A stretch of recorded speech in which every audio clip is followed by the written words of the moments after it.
The wrench slipped from Daniel's hand and clattered against the metal floor. He froze, listening. The sound came again from the back room, a soft whimpering that made his chest tighten. He wiped the grease from his fingers and walked quickly through the narrow doorway of his small home on Redstone Point. Ash was curled in the corner, her silver scales trembling. Even at 3 years old, she was already the size of a large horse, though she tried to make herself smaller. Her wings were tucked tight against her body, and her golden eyes were squeezed shut. Another bad dream. Daniel knelt beside her, placing his hand on her snout. Her scales were warm under his palm. She opened her eyes and nodded. Dragons could not speak in human tongues until they were older, but she understood everything. Daniel had made sure of that. He had taught her to read, to write, to think for herself. Things the Empire never wanted their war dragons to learn. "You are safe here," he said quietly. "I promise." Ash made a low rumbling sound in her throat. It was not quite a purr, but close enough. She pressed her head against his shoulder, careful not to knock him over with her strength. Daniel remembered the day he found her. 3 years ago, he had been working as a contract engineer at an Imperial breeding facility. The pay was good, and he had not asked too many questions about what they did there. But one night, he heard the sounds coming from the termination wing. Young dragons that were too small, too weak, or too gentle were disposed of. The Empire had no use for dragons that would not fight. He had found Ash in a cage marked for processing. She was barely bigger than a dog then, covered in scars from rough handling. Her eyes had been dull with fear and hunger. When he opened the cage, she had not run. She had just looked at him with those golden eyes, waiting for more pain. Daniel had not planned to become a thief that night. He had not planned to throw away his career and his life. But he could not walk away from those eyes. He smuggled her out in a cargo container filled with spare parts, and they ran. They had been running ever since. "Come on," he said, standing up. "Let me make you breakfast." Ash followed him into the main room. The home was small, just 2 rooms and a workshop attached to the side. Daniel had modified everything to fit a growing dragon. The doorways were wider, the ceiling reinforced, and he had cut a large opening in the roof, so Ash could get fresh air at night. When no one was watching, he pulled out a large slab of dried meat from the cooling unit. Dragon food was expensive, especially for someone living on a mining colony at the edge of known space. Daniel worked double shifts at the colony's water treatment facility just to afford it. He also took odd repair jobs from anyone who needed them. The colonists paid in cash or food, and they did not ask about the large creature living in his home. Ash ate quickly, tearing into the meat with her sharp teeth. Daniel made himself a simple meal of bread and some kind of canned protein that tasted like cardboard. He did not mind. Ash needed the good food more than he did. "I have to go to work soon," he told her. "Ruby is coming by to check on you." Ash made a worried sound. She did not like being alone, but she understood. During the day, she had to stay hidden. If anyone from the Empire saw her, it would be over. They would take her back to the breeding pens, and Daniel would be executed for theft of Imperial property. Ruby was the colony administrator. She was a tough woman with gray hair and a face that had seen too much. She had figured out Daniel's secret about 6 months ago when she came by for an unexpected inspection. Instead of reporting him, she had simply said, "That dragon better not cause any trouble." Since then, she checked on Ash during the day while Daniel worked. She even brought books sometimes, old novels she thought Ash might enjoy. Daniel finished his meal and cleaned up. He grabbed his tool bag and gave Ash one last pat on the head. "Be good. Read your book. Ruby will be here in an hour." Ash watched him leave with sad eyes. Daniel hated leaving her alone, but there was no choice. They needed the money, and he needed to keep up appearances. If he suddenly stopped working or started acting strange, people would notice. The walk to the water facility took 15 minutes. Redstone Point was not a large colony, maybe 200 people total. Most of them were miners, pulling rare minerals from the asteroid fields nearby. A few were farmers growing food in underground greenhouses. The rest were people like Daniel, workers who kept the colony running. The facility was loud and hot. Giant machines pumped water from deep underground, filtered it, and distributed it through pipes to every building. Daniel spent his day fixing a broken valve and replacing worn seals. It was simple work, but it kept him busy. During lunch break, he sat outside and ate another tasteless meal. The sky above was clear, and he could see stars even during the day. Redstone Point had a thin atmosphere, barely enough to breathe. Everything here was harsh and unforgiving. Oliver, the transport pilot, sat down next to him. He was a young man with a friendly smile and a ship that had seen better days. "You hear the news?" Oliver asked. Daniel looked at him. "What news?" "Imperial patrol spotted in the sector. Doing inspections," they said. Daniel's stomach dropped. "When?" "2 days ago. They hit the colony on Breakridge, then moved on." Oliver took a bite of his sandwich. "Probably nothing. They do sweeps every few months." Daniel nodded, but his hands were shaking. He put down his food, suddenly not hungry. Imperial patrols meant inspections. Inspections meant questions. Questions meant danger. "You okay?" Oliver asked. "Fine," Daniel lied. "Just tired." He finished his shift as quickly as possible and hurried home. His mind raced with possibilities. Maybe the patrol would skip Redstone Point. Maybe they would just check the main buildings and leave. Maybe they would not find Ash, but deep down, he knew the truth. If the Empire came looking, they would not stop until they found what they wanted. He opened the door to his home and saw Ash reading a book Ruby had left. She looked up and immediately sensed his fear. Daniel closed the door and locked it. "We might have a problem," he said quietly. Ash set down the book. Her golden eyes were wide with concern.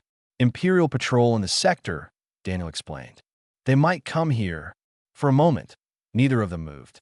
Then Daniel knelt down and put his arms around her neck as much as he could. "Listen to me," he said firmly. "No matter what happens, I will not let them take you. Do you understand? I will keep you safe." Ash pressed against him, and Daniel felt her trembling. He wished he could promise that everything would be fine. He wished he could guarantee their safety, but all he could do was hold his daughter and hope that the Empire would pass them by. The screens flickered to life across every building in Redstone Point. Daniel was replacing a water pump when the emergency broadcast signal cut through the colony's communication system. Every worker stopped what they were doing and looked up. The face that appeared on the screens was known across the entire galaxy. Empress Cerelia sat on her throne, dressed in ceremonial armor that gleamed like starlight. Her expression was cold and composed, the face of someone who had ruled absolutely for 20 years. "Citizens of the Empire," her voice echoed through speakers. 3 years ago, a valuable asset was stolen from an Imperial breeding facility. This asset is a young dragon, marked as property of the Dragon Corps. The individual responsible for this theft is believed to be hiding in the border colonies. Daniel felt his blood turn to ice. Around him, other workers whispered and pointed at the screen. No one was looking at him yet, but they would. They would remember that he used to work for the Empire. They would start asking questions. A substantial reward is offered for information leading to the recovery of Imperial property, the Empress continued. Imperial seekers will be dispatched to conduct thorough investigations. Cooperation is expected. Resistance will not be tolerated. The screen went dark. For a moment, nobody moved. Then the supervisor started barking orders to get back to work. Daniel grabbed his tools with shaking hands and tried to focus. His mind was racing. The Empress herself had made the announcement. That meant this was serious. That meant they were not going to give up, that he needed to get home. He needed to get to Ash. Daniel worked as quickly as he could, forcing himself to act normal. When his shift finally ended, he walked home at a steady pace, not too fast, not too slow. Running would draw attention. But inside, every instinct screamed at him to sprint. Ruby was waiting outside his door. Her face was grim. "Inside," she said quietly. "Now." Daniel unlocked the door, and they both entered. Ash was hiding in the back room, but Daniel could hear her breathing, quick and scared. Ruby closed the door and locked it. "I knew you had a dragon. I did not know she was stolen Imperial property." "She is not property," Daniel said firmly. "She is my daughter. The Empire does not see it that way." Ruby crossed her arms. "Imperial seekers will be here within days. Maybe sooner. They will search every home, every building. They will interrogate everyone. Then we leave, Daniel said. Tonight. On what ship? Every transport is monitored. The moment you try to board with her, they will know. Ruby shook her head. I'm sorry, Daniel. I truly am. But there is nowhere to run. Ash emerged from the back room. She moved slowly, her head low. When she reached Daniel, she pressed against his side. Ruby looked at the young dragon, and her expression softened. She is beautiful. Gentle, too. Not like the war dragons I have seen. That is why they were going to kill her, Daniel said bitterly. She was not aggressive enough. Not useful enough. I have kept your secret for months, Ruby said. But when the Seekers arrive, I cannot lie to them. They have ways of knowing. Ways of finding out. I'm not asking you to lie for me. Daniel put his hand on Ash's neck. I'm asking for time. A few hours. That is all. Ruby was quiet for a long moment. Then she nodded. There is an old mining shaft on the eastern edge of the colony. It goes deep, abandoned for years. If you hide her there, the Seekers might not find her right away. But, Daniel, they will search everywhere eventually. A few hours, Daniel repeated. That is all I need. After Ruby left, Daniel packed quickly. He filled a bag with food, water, blankets, and a portable light. Ash watched him with frightened eyes. We are going to hide you somewhere safe, he explained. Just for a little while. Until I can figure out what to do. Ash made a low, distressed sound. She did not want to be separated. I know, Daniel said gently. I know. But if they find you here, they will take you immediately. At least in the mine, we have time. He waited until darkness fell completely. Then he let Ash out through the back way, staying in the shadows. The colony was quiet, most people inside their homes. They moved quickly across the rocky ground to the eastern edge where the old mining equipment sat rusting in the thin air. The shaft entrance was partially collapsed, but there was enough room for Ash to squeeze through. Daniel climbed down first with the light, and Ash followed. Her claws scraped against the metal ladder, and he worried about the noise, but no one came. The shaft went down about 50 feet before opening into a larger chamber.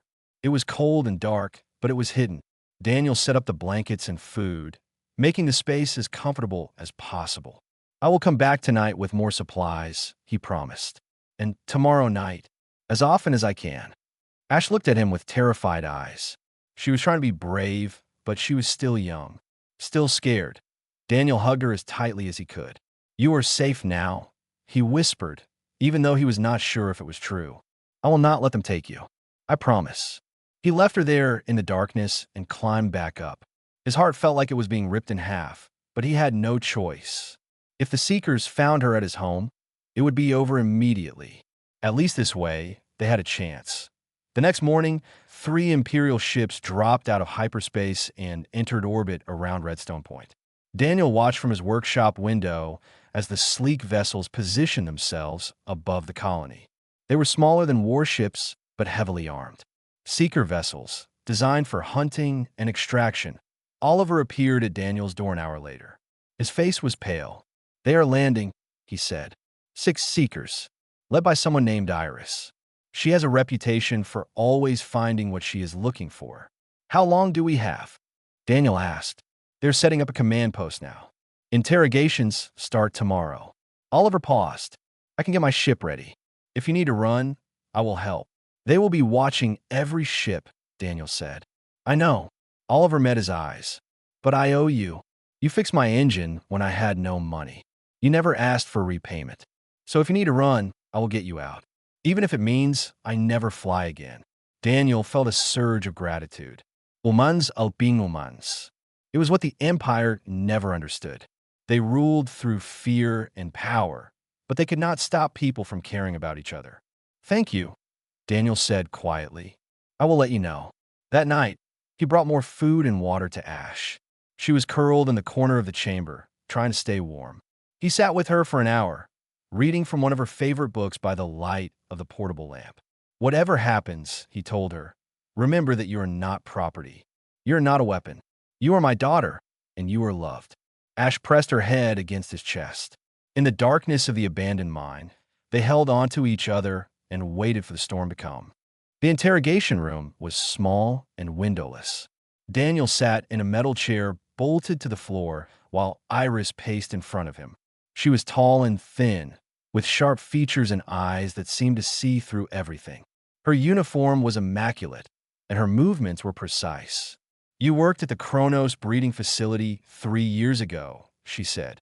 It was not a question. "I did," Daniel answered calmly. "I was a contract engineer. I fixed machines. And you left suddenly. No notice. No forwarding address." Iris stopped pacing and looked directly at him. "Why?" "The contract ended. I wanted to move to the border colonies." Interesting timing. Iris pulled up a datapad and scrolled through information. "You left exactly 2 days after Dragon went missing from the termination wing. A runt. Too small for combat training." Daniel kept his face neutral. "I had nothing to do with that. Security footage shows you entering the termination wing that night. You claimed you were checking the environmental controls." Iris smiled, but there was no warmth in it. "The environmental controls are in a completely different building. I must have gotten lost." The facility was large. Iris set down the datapad and leaned close. "I have been doing this for 15 years, Daniel. I always find what I'm looking for. Always. You can make this easy, or you can make this difficult. Either way, I will recover Imperial property." "I do not have what you are looking for," Daniel said. "Then you will not mind if we search your home." Daniel's stomach clenched, but he forced himself to shrug. "Search whatever you want." He was taken back to his home under guard. 2 seekers went through every room, every drawer, every corner. They scanned for heat signatures, checked for hidden compartments, and even examined his personal belongings. Ash's books were there, the ones he had been reading to her. The seekers looked at them briefly, but did not seem to think they were important. After 2 hours, they found nothing. Iris was not pleased. "Where is the dragon?" she demanded. "I told you. I do not have a dragon." Then explain the modified doorways, the reinforced ceiling, the unusual food purchases. Iris gestured around the small home. "This place has been altered for something large." "I like having space," Daniel said, "and I eat a lot." Iris stared at him for a long moment. Then she turned to her team. "Expand the search. Check every building, every mine shaft, every cave within 10 kilometers. She is here somewhere." Daniel was placed under house arrest. Guards stood outside his door, watching his every move. He could not go to Ash. He could not bring her food or water. All he could do was sit in his home and worry. 2 days passed. Daniel barely slept. He kept thinking about Ash alone in the dark mine, cold and hungry and scared. The food he had left would run out soon. The water, too. She would be terrified, wondering if he had abandoned her. That on the 3rd day, something happened that changed everything. Ash emerged from the mine shaft. Daniel heard about it from the guards talking outside his door. The young dragon had climbed up from her hiding place and was flying toward the colony center. People were shouting, pointing at the sky. The seekers were mobilizing. Daniel's heart stopped. He ran to the window and saw her, silver scales gleaming in the sunlight. She was flying straight toward the gathered seekers, toward the command post they had set up in the colony square. "No," Daniel whispered. "No, Ash, do not do this." But he understood why she was doing it. She thought she was saving him. She thought that if she surrendered, the seekers would leave him alone. He ran to the door, but the guards blocked his way. "Let me through," Daniel shouted. "She is going to get herself hurt." "Stay inside," one guard ordered. Daniel shoved past them. They grabbed him, but he fought with everything he had. He had to reach Ash. He had to stop her from giving up. More guards arrived and restrained him. They dragged him outside, where he could see the colony square clearly. Ash had landed in the center, surrounded by seekers with weapons drawn. But she was not fighting. She was sitting calmly, her wings folded, her head bowed. Then she began to sing. The sound was unlike anything Daniel had ever heard. It was deep and resonant, filled with emotion that words could not capture.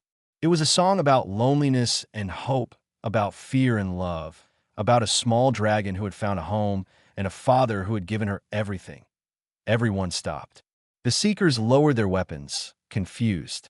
The colonists who had gathered to watch stood frozen. Even the guards holding Daniel loosened their grip. Dragons in the Empire did not sing. They were trained from birth to suppress that instinct. Singing was seen as a sign of independence, of individual thought. War dragons followed orders. They did not express feelings. But Ash was singing, and it was beautiful. Iris strode forward, her face hard. "Silence," she commanded. Ash stopped singing and looked at the seeker. Her golden eyes were calm. "You're coming with us," Iris said. "You are Imperial property, and you will return to the breeding facility." Ash shook her head slowly. She opened her mouth, and for the first time, she spoke in human tongue. Her voice was young and uncertain, but clear. "I am not property. I am Ash. I have a father. His name is Daniel." The crowd gasped.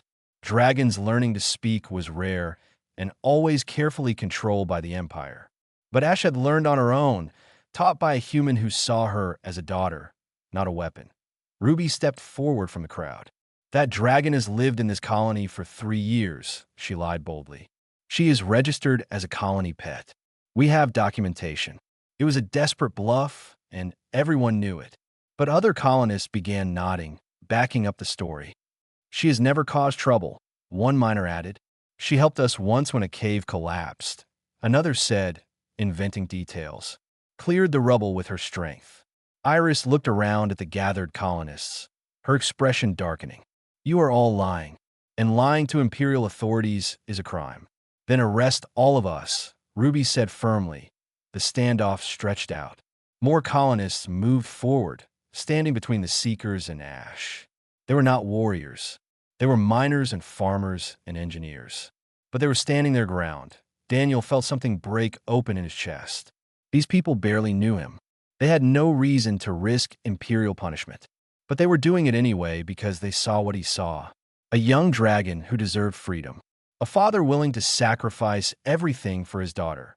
Iris raised her communicator. "Command, this is Seeker Team 7. We have located the target, but there's a situation.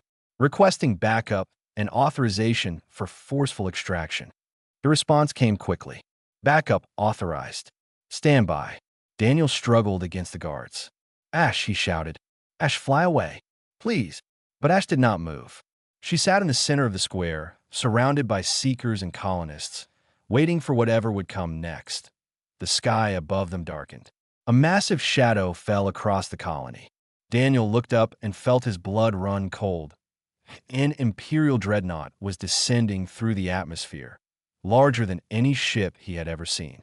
Its hull was decorated with the Empress's seal. Cerelia herself had come to Redstone Point. The dreadnought landed on the outskirts of the colony with a roar of engines that shook the ground.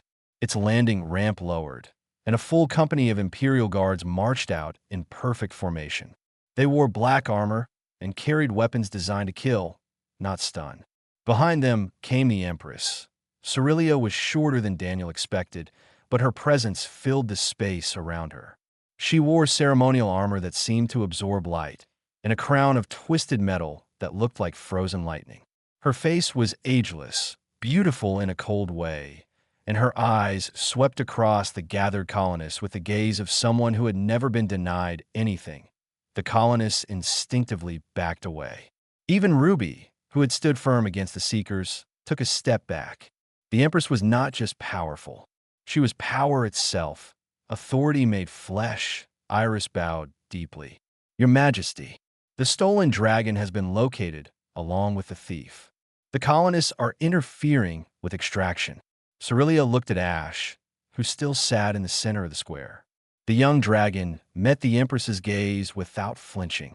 "So," Cerelia said quietly, "this is the creature worth abandoning an empire for." She turned her attention to the colonists. "I will say this once. Surrender the dragon and the man called Daniel. Do this now, and no charges will be filed. Refuse, and every person in this colony will be arrested for treason against the Empire. You will spend the rest of your lives in prison. Your families will suffer. Your homes will be seized." The threat hung in the air like poison. Daniel saw the fear in people's faces. They wanted to help, but the Empress was asking them to sacrifice everything. He could not let that happen. "Wait," Daniel shouted. The guard holding him tightened their grip, but he kept talking. "Your Majesty, these people have done nothing wrong. Let them go. I will come willingly if you leave them alone." Ash cried out in dragon tongue, a sound of pure anguish. Cerelia walked slowly toward Daniel. Her guards moved with her, a wall of black armor. She stopped just a few feet away and studied him with those cold eyes. "You are the thief," she said. "I am Ash's father," Daniel corrected. "You stole Imperial property valued at millions of credits. You sabotaged a breeding program designed to protect the Empire. You have hidden on the edge of civilized space like a criminal." Cerilia's voice was calm, almost conversational. "And you call yourself a father?" "Yes," Daniel said firmly. "Because that is what I am. The dragon is property. She was bred for a purpose. You have interfered with that purpose." Cerilia gestured to Ash. She could have served the Empire with honor. Instead, you have made her weak. Daniel felt anger surge through him. Weak? You think loving someone makes you weak? You think having a family makes you weak? Love is not relevant. The dragon was created to serve. She was not created. Daniel's voice rose. She is alive. She thinks. She feels. She has dreams and fears and hopes. She is not a machine you can program. She is a person. The Empress's expression did not change, but something flickered in her eyes. "You truly believe that?" "I know that. I have lived with her for 3 years. I have watched her grow and learn. I have seen her laugh and cry. She is my daughter in every way that matters." Cerilia was quiet for a moment. Then she looked at Ash again. "Dragon, approach." Ash hesitated, then slowly walked toward the Empress. Up close, the size difference was dramatic. Ash was large, but the Empress seemed somehow larger, her presence overwhelming. "Did this human force you to stay with him?" Cerilia asked. Ash shook her head. "Did he imprison you? Threaten you?" Another shake. "Then why did you not return to the Empire when you had the chance? Why hide in darkness and cold when you could have luxury and purpose?" Ash looked back at Daniel. Then she spoke again, her young voice steady. "He chose me, when no one else did. He saw me, not what I could be used for. He is my father. I am his daughter. That is why." Cerilia stared at the young dragon. "You were taught to speak. He taught me many things. Reading, writing, thinking." Ash's tail swished nervously. "He taught me that I matter." "I see." The Empress turned back to Daniel. "You have corrupted Imperial property with dangerous ideas." "I taught her the truth," Daniel said. "That is not corruption. The truth is what I say it is." But Cerilia's voice lacked conviction. She looked around at the colonists, at the Seekers, at her own guards. Everyone was watching her, waiting to see what she would do. "Bring them both to my ship," she ordered finally. "I want to speak with this human privately." "Your Majesty," Iris protested, "he is dangerous. He could try to escape." "He will not." Cerilia looked at Daniel. "Because if he does, I will take the dragon anyway, and all these colonists will be arrested. He knows this. He will come willingly." She was right. Daniel would not run, not if it meant everyone else would suffer. The guards released him, and he walked forward on his own. Ash moved to follow, but the Empress held up a hand. "The dragon stays here under guard. I wish to speak with the human alone." Daniel wanted to protest, but Ash gave him a small nod. She was trying to be brave. He had to be brave too. The walk to the dreadnought felt like a death march. Daniel climbed the ramp and entered the massive ship. Inside was cold and sterile, all metal and harsh lights. He was led through corridors to a private chamber near the command deck. The room was surprisingly simple. A desk, 2 chairs, and a window showing the colony below. The Empress entered behind him and dismissed her guards. They were alone. Cerilia removed her crown and set it on the desk. Without it, she looked almost human, tired even. "Sit," she said. Daniel sat. He had no idea what was about to happen, but he would face it head on. The Empress sat across from him and studied his face for a long moment. "Tell me, Daniel, why did you do it? Why throw away everything for one dragon?" "Because she was suffering, and I could help. Because it was the right thing to do." "The right thing," Cerilia repeated. "I have ruled this empire for 20 years. I have made decisions that affected billions of lives. I have built armies, crushed rebellions, and maintained order across hundreds of worlds. And you think you know what is right better than I do?" "On this, yes," Daniel said quietly. Cerilia leaned back in her chair. For the first time, she looked uncertain. "I was 12 years old when I became Empress. My entire family was killed in a rebellion, burned alive while I hid in a supply closet. I survived by luck and nothing more. Daniel said nothing. He had not expected this. I crushed that rebellion, Cerelia continued. I executed the leaders and anyone who helped them. Then I built the dragon program to make sure no one could ever threaten the Empire again. I bred an army of creatures strong enough to end any war before it started. And you never asked them what they wanted? Daniel said softly. Cerelia's eyes hardened. What they wanted was irrelevant. No, Daniel said. It was everything. The Empress stood and walked to the window. Below, the colony square was still filled with people watching and waiting. Ash sat surrounded by guards, her silver scales catching the light. Have you ever spoken to a dragon? Daniel asked. Actually spoken to one. Not given orders? I am the Empress. I do not have conversations with weapons. That is your problem, Daniel said. You see them as weapons. You never saw them as people. Cerelia turned to face him. They're bred for war. They're stronger, faster, and more durable than any natural creature. We feed them, house them, train them. They serve the Empire with honor. They serve because they have no choice. Because you take them from birth and teach them that they exist only to fight. Daniel stood up, his hands clenched. Ash was going to be killed because she was not aggressive enough. She was too gentle, too kind. That is what your program does. It destroys anyone who does not fit your purpose. The weak must be removed to keep the strong intact. She is not weak. Daniel's voice rose. She learned to speak on her own. She reads books meant for adults. She understands complex ideas. She has more empathy in one claw than most humans have in their entire body. That is not weakness. That is strength you do not understand. Cerelia was quiet for a long moment. Then she pressed a button on her desk. Bring the dragon to this room. Alone. Minutes later, Ash was escorted into the chamber. She immediately went to Daniel's side, pressing against him protectively. Her eyes watched the Empress with careful attention. Sit, Cerelia commanded. Ash sat, but she kept her body between Daniel and the Empress. Cerelia walked closer, studying the young dragon. You learned human speech on your own. Daniel taught me, Ash said carefully. But I wanted to learn. I wanted to understand him better. Why? Because he is my father. Because I love him. The words seemed to hang in the air. Cerelia looked genuinely confused. Love. You were taught this concept. I was shown it. Ash corrected. When I was scared, he comforted me.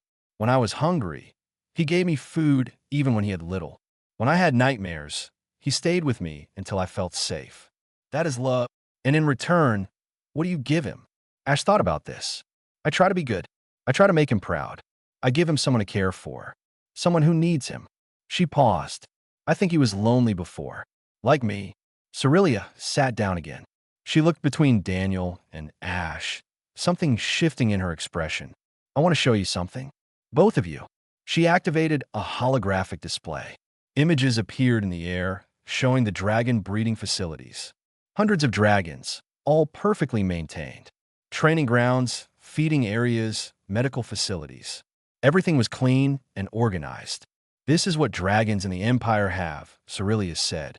Structure. Purpose. They're fed the best food, given the best care, trained by the best handlers. They want for nothing. Except freedom, Daniel said. Freedom to do what? Wander aimlessly? Make mistakes? In meaningless ways?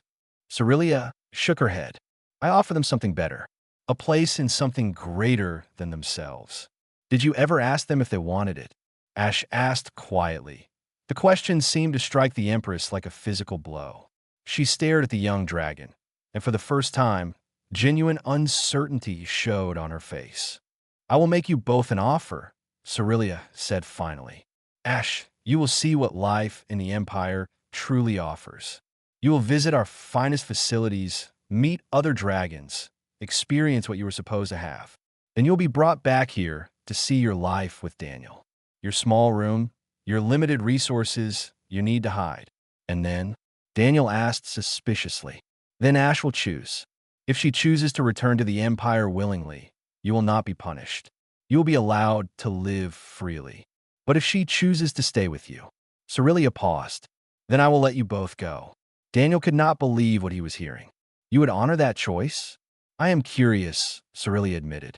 I want to know what a dragon truly wants when given freedom to choose.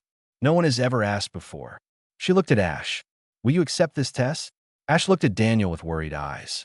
He could see her fear, but he could also see her courage. She was willing to face this for both of them. I accept, Ash said.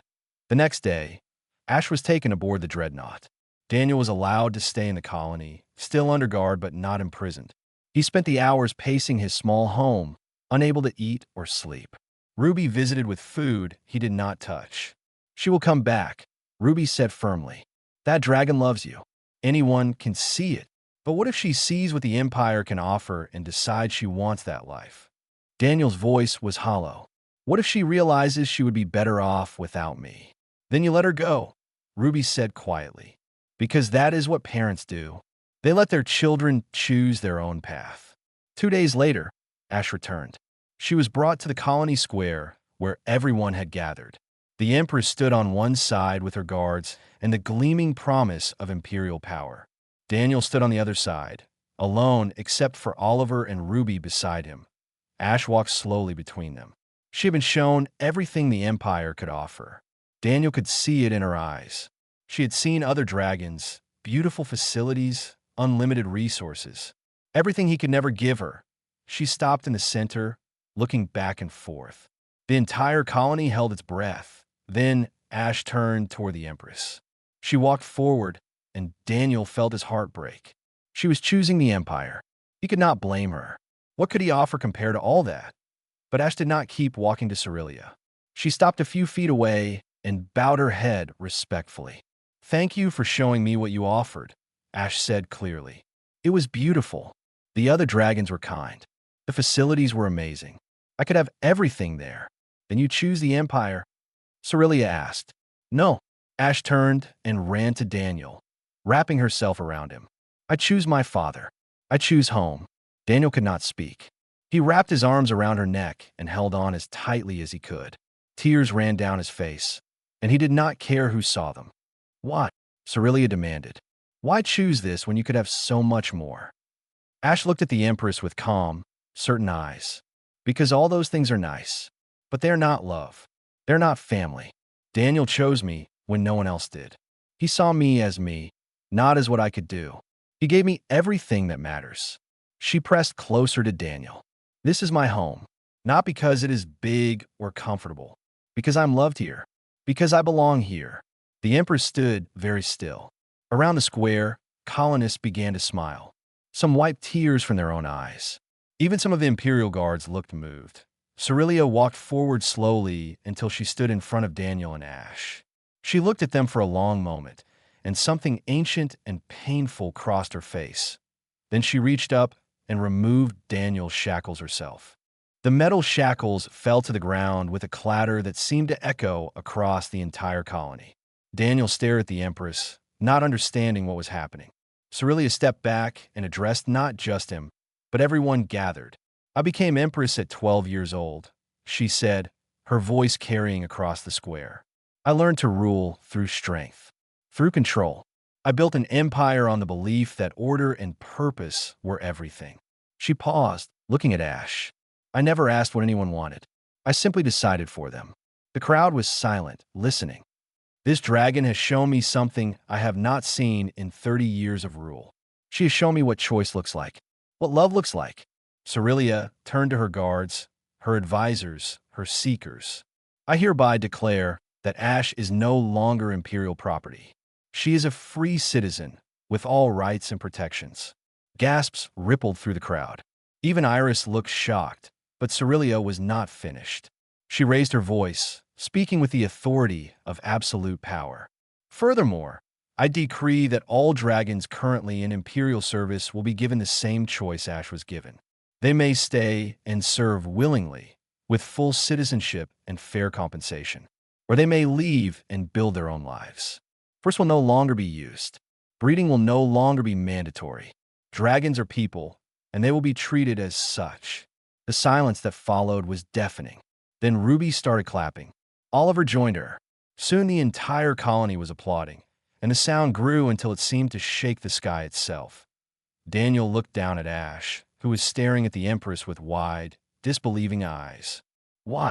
Daniel asked quietly. "Why change everything now?" Cerelia met his gaze. "Because you showed me what I had become. A tyrant who enslaved thinking beings, because I was afraid of losing control. I built my empire on fear, and I told myself it was necessary. But you, a simple engineer with nothing but love for a dragon child, you showed me another way." She smiled. It was sad and genuine. "You had the courage I lacked. The courage to choose compassion over safety. To choose family over everything else." "What about the advisors?" Daniel asked. "The military? They will not accept this." "They will accept it because I command it," Cerelia said firmly. "And if they refuse, they will be replaced. I'm still Empress. My word is still law. But from now on, that law will be just." Iris stepped forward, her face tight with anger. "Your Majesty, this is madness. The dragons are our greatest weapon. Without them, the Empire is vulnerable." "No, sería corrective. With them as slaves, we were vulnerable to our own cruelty. Now we have a chance to build something better. Dragons who choose to fight will fight harder than those forced to fight. Dragons who are treated with dignity will be loyal in ways slavery can never achieve." She turned back to Daniel and Ash. "I cannot undo the past. I cannot give back the years you spent hiding and afraid. But I can give you the future. Stay here in Redstone Point if you wish. Build your life. Raise your daughter. You have my protection." Daniel felt Ash trembling against him, not from fear, but from overwhelming emotion. He looked down at her and saw tears in her golden eyes. "You are safe now," he whispered. "Truly safe." Ash pressed her head against his chest. "We both are." The Empress prepared to leave. Her guards formed up, and the Dreadnought's engines began warming. But before she boarded, Cerelia turned one last time. "Daniel," she called. He looked up. "Thank you," she said simply. "You saved more than one dragon today. You saved an empire from its own darkness." Then she was gone, ascending the ramp into the massive ship. The Dreadnought lifted slowly, its engines roaring. It climbed through the atmosphere and disappeared into the stars, taking with it an old way of thinking and leaving behind the seeds of something new. The colonists celebrated that night. They brought out food and drink, and for the first time in 3 years, Ash did not have to hide. She walked openly through the colony, greeting people who came to touch her scales and hear her speak. Children asked her questions, and she answered patiently. Adults thanked her for her courage. Ruby brought Daniel a cup of something strong. "You did it," she said. "You changed the Empire." "I just try to protect my daughter," Daniel replied. "That is exactly what changed the Empire," Ruby smiled. "One person caring about one life. That is how everything important begins." Over the following weeks, news spread across the galaxy. Dragons everywhere were offered the choice. Some stayed with the military, proud of their service but grateful for their new rights and pay. Others left to explore the galaxy, to find their own purposes. Many came to Redstone Point, drawn by the story of a young dragon who chose love over luxury. The colony grew. New buildings were constructed to house the growing population of dragons and the humans who came to meet them. Daniel found himself busier than ever, but it was good busy. He was building homes instead of hiding. He was creating a community instead of running from one. Oliver started a transport service, specializing in carrying dragons who wanted to travel. Ruby became the unofficial ambassador between the colony and the Empire, negotiating trade agreements and cultural exchanges. Iris, surprisingly, requested a transfer to Redstone Point to learn what she had missed about dragons during her years as a seeker. Empress Cerelia visited twice a year. She and Daniel developed an unlikely friendship, two leaders learning from each other. She asked his advice on reforms, and he asked hers on how to manage a growing community. Sometimes she brought gifts for Ash, books mostly, and they would sit together while Ash read aloud. 5 years after that day in the colony square, Daniel stood outside his home watching the sunset. The home was bigger now, with proper space for a growing dragon. Ash was inside, reading to a group of younger dragons who had come to learn from her. She emerged and sat beside him, her scales gleaming in the fading light. She was fully grown now, powerful and beautiful, but she still pressed against his side like she had when she was small and scared. "What are you thinking about?" she asked. "How lucky I am," Daniel said honestly. "How one choice changed everything." "You mean choosing to save me?" "I mean choosing to love you," he corrected. Everything else followed from that. Ash was quiet for a moment. Then she said, "I am writing a book about what happened, about how one human's compassion changed an empire. What will you call it?" Ash looked at him with warm, golden eyes. "I will call it what you always told me when I was afraid." The three words that meant everything. "What words?" "You're safe now." Daniel smiled and put his arm around her neck. Around them, the colony was alive with the sounds of dragons and humans living together, building something new. The empire was changing slowly but surely, because one engineer had looked at a frightened dragon child and seen a daughter. Because sometimes the most revolutionary act is simply to care. The stars came out above them, bright and infinite. Somewhere out there, other dragons were making their own choices, finding their own paths. The Empire was learning what it meant to be, just instead of merely powerful. And here on Redstone Point, in a small home filled with books and love, a father and daughter sat together watching the night sky, finally and completely free. "I love you, Dad," Ash said quietly. "I love you too," Daniel replied. "Always." They sat together as darkness fell, two beings from different worlds who had found in each other exactly what they needed. A family, a home, a future built not on fear or power, but on the simple, revolutionary choice to see each other as worthy of love. And in the end, that choice had changed everything.